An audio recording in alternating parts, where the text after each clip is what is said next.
What's up, everybody? Today we got to talk about this new sci-fi movie, I.S.S. from director Gabriella Cowperthwaite.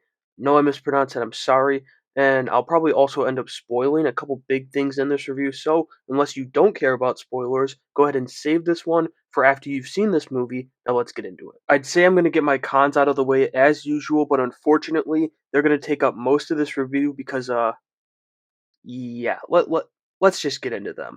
My first issue with this movie is its lack of emotion. It was the main thing I focused on in my tweet after, which is like a just a brief review of the movie. And because it's the setup for the emotional knockout is there, the situations for the emotional knockout is there, but they never capitalize on it. Or I guess them, there's multiple instances that I saw personally that I thought had great opportunity for emotion, and they just missed the mark on it. And I'm not sure if it was the acting in those scenes, the writing in those scenes, or hell, maybe it was even the editing butchering things in those scenes, but something went wrong in the final stages because this should have been a lot better, and it would have made the whole movie a hell of a lot better too. Then I think the best way I could put this next one in regards to the movie's pacing is that this movie is kind of like a bullet being fired and then hitting body armor. It starts at a million miles per hour but can't keep that up, and eventually it stalls. Hopefully that made sense, but I'm sorry if it didn't.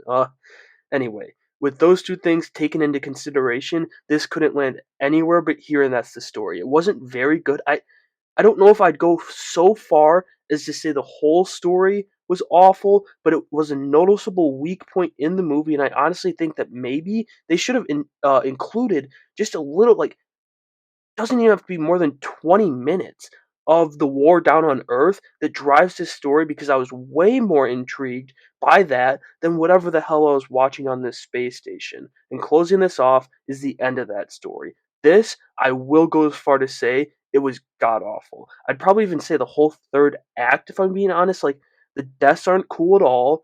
Like, I guess deaths aren't really cool, but you get what I mean. Like, they're not like that's you're like, oh, whoa, whoa, whoa.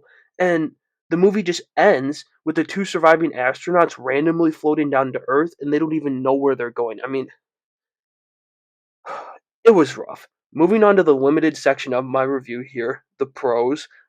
First one is the cast as a whole. There wasn't really a standout member for me personally, but I thought they were a really good group together and made this a bit more enjoyable than it would have been if they didn't have that chemistry they had.